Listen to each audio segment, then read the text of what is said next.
internet! Today I'm here to do a Pride video. I'm going to do the Pride flag book tag.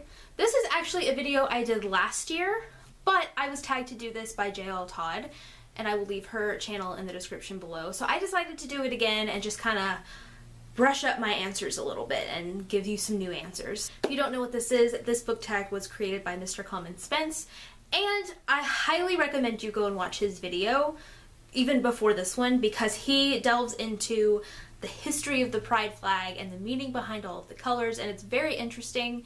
So I'll link his video down below as well. But other than that, I'm just going to jump into the tag. The very first color is red, which stands for life. And for this one, you're supposed to pick a book with a spirited protagonist who's totally proud of who they are and someone who gives you life. I definitely got those vibes whenever I was reading What If It's Us by Becky Albertalli and Adam Silvera. This is not a coming out LGBTQ plus story. Both characters are already out and proud, and it was kind of refreshing to read a book like that. And I really appreciated that. And this was a really fun story as well. The next color is orange, which stands for healing. For this, you're supposed to pick a book that made you, as the reader, find a deeper meaning or catharsis in your own life. For this one, I decided to go with Ramona Blue by Julie Murphy. This is a story of a bisexual character who, at the beginning of the book, actually thinks that she's gay until she starts to fall for one of her childhood best friends, who is a guy. So she actually starts to think that she might be bisexual.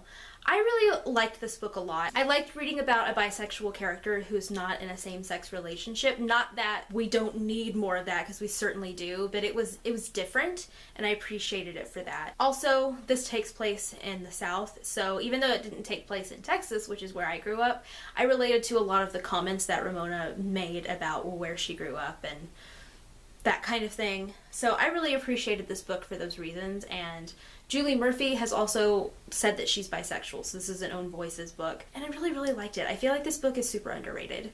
The next color is yellow, which stands for sunshine, and that is a book that fills you with so much joy it could brighten even your darkest day. The first book that came to mind is absolutely Red, White, and Royal Blue by Casey McQuiston.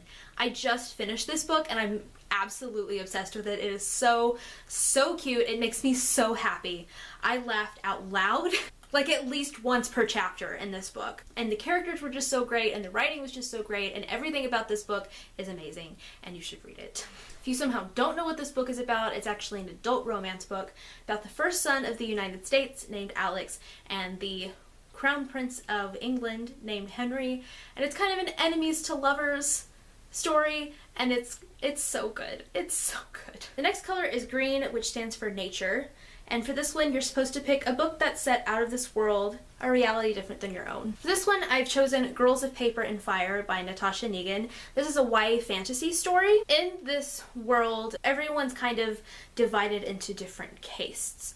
And the main character of this story, Lay, is a paper caste, which is the lowest caste that there is. And she ends up becoming a courtesan to the king, and ends up falling for one of the other courtesans. This book deals a lot with sexual assault, and I think it did it in a very respectful way, and really just all the representation that this book has, the Asian representation, the LGBTQ representation, it was just really great, and I really liked the story of this as well. It was very gripping. I'm really excited about the second book. So this is the absolute first book that came to mind for this question. The next color is blue, which stands for peace. For this one, you're supposed to pick a book where one of the characters finds a peace with a difficult truth. For this one, I wanted to talk about We Are Okay by Nina LaCour. This is a pretty short book about a girl named Marin who was raised by her grandfather, and he has recently passed away right before Marin started college. So she's kind of ran away to New York, which is where she's going to school, and really hasn't talked to anybody in her life because she's just so overcome with grief. And during Christmas break, her best friend from home flies up to see her for a few days, and Marin starts to kind of work through some things that she's been just kind of ignoring, and it was really great. It's not really said what Marin's sexuality is. There's a bit of a romance with a female character in this book. There wasn't really a label put on her, but this was a really sweet, beautiful story, and Nina LaCour's writing style is just always so pretty, and I really liked the conversation about grief in this book. I'm glad I finally got around to reading it. And the last color is purple, which stands for spirit, and for this one, you're to pick a book that deals with LGBT plus themes and religion. Okay, I'm gonna be completely honest.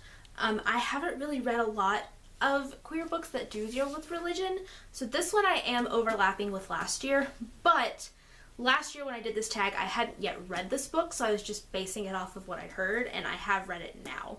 And that book is Dress Codes for Small Towns by Courtney Stevens. This book is about a group of 6 friends who live in a small town in Kentucky, a very religious town. The main character, Billy, her father is a priest at a very popular church in town where the 6 of them are a part of the youth group. There's a lot of conversations about sexuality between all of the characters, really. This was basically pitched to me before I read it as Footloose with sexual fluidity, and that's basically what it is. I didn't end up liking this book as much as I thought I would, but I really, really liked all the conversations about sexuality and gender, and I thought that it handled those topics compared to the religious aspect very, very well.